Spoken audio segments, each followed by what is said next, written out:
Apa pengertian dari individual system? Individual system adalah proses belajar yang berpusat pada anak sebagai subjek belajar. Nah, yang kedua, mengapa pendekatan yang dilakukan harus individual system? Karena kita tidak bisa menggunakan pendekatan dengan sistem yang hanya fokus memberikan materi saja atau dengan classic system. Kita harus tahu apa yang mereka inginkan dan mereka sukai. Yang ketiga, apa tujuan yang ingin dicapai dengan melakukan pendekatan secara individual system? Nah, agar proses belajar dapat dilakukan secara bertahap atau small step system. Yang keempat, di Bimba, murid dan guru memiliki peran masing-masing. Nah, sebutkan apa peran guru dan murid. Nah, murid adalah subjek yang aktif dalam pembelajaran. Nah, sedangkan kalau motivator atau guru adalah yang memberikan motivasi juga, dorongan, serta berperan untuk membuat murid tertarik dengan proses pembelajaran. Yang kelima, apa perbedaan antara metode individual system dengan classic system? Yaitu adalah individual system proses pembelajaran dengan melakukan pendekatan kepada murid agar kita dapat memberikan pelajaran yang diterima oleh murid. Nah, sedangkan classical system lebih memberikan ke bahan pelajaran saja dan tidak ada pendekatan dengan murid. Itu membuat tidak tercapainya tujuan dari proses belajar. Yang keenam, bagaimana cara agar dilakukan motivator agar dapat melakukan pendekatan secara individual system? Motivator harus mengenali karakter setiap anak dan mencari tahu kesukaan anak. Berikan reward atau evaluasi afeksi setiap saat karena kita yang harus mengerti dan memahami mereka atau memahami anak-anak.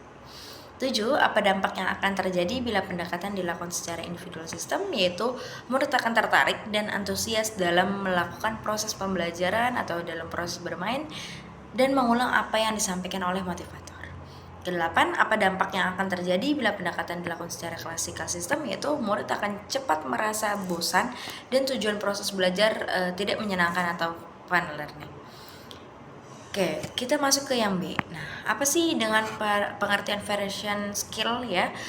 Kemampuan yang harus dimiliki setiap motivator dalam memvariasikan antara aspek belajar dengan kegiatan. Nah, kedua, mengapa kegiatan belajar harus divariasikan? Nah, karena anak mempunyai rentang konsentrasi yang pendek dan cepat bosan, maka dari itu diadakannya lah variasi ini.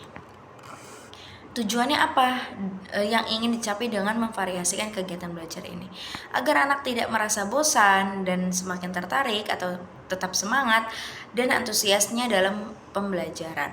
Nah, sebutkan 3 aspek dari pembelajaran, yaitu yang pertama kemampuan afektif, kedua kognitif, dan ketiga psikomotorik.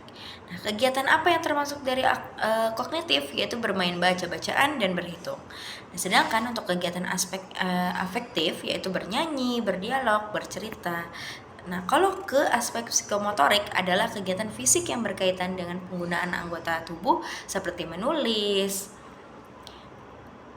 Dan bagaimana cara motivator memvariasikan kegiatan belajar dengan aspek belajar, yaitu dengan menggunakan teori Bandul.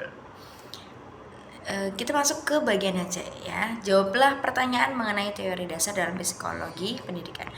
Nah, apa sih yang dimaksud dengan the law of effect atau hukum akibat? Nah, yaitu adalah proses kegiatan yang menyenangkan akan diulang. Nah, apa yang dimaksud dengan the law of exercise atau hukum latihan? Proses kegiatan yang terus diulang akan berdampak mampu kepada anak-anak dan juga motivator. Yang ketiga, apa yang dimaksud dengan the law of readiness, yaitu hukum kesiapan atau proses kegiatan ketika seseorang semakin mampu maka semakin siap dan terampil serta prosesnya akan semakin menyenangkan.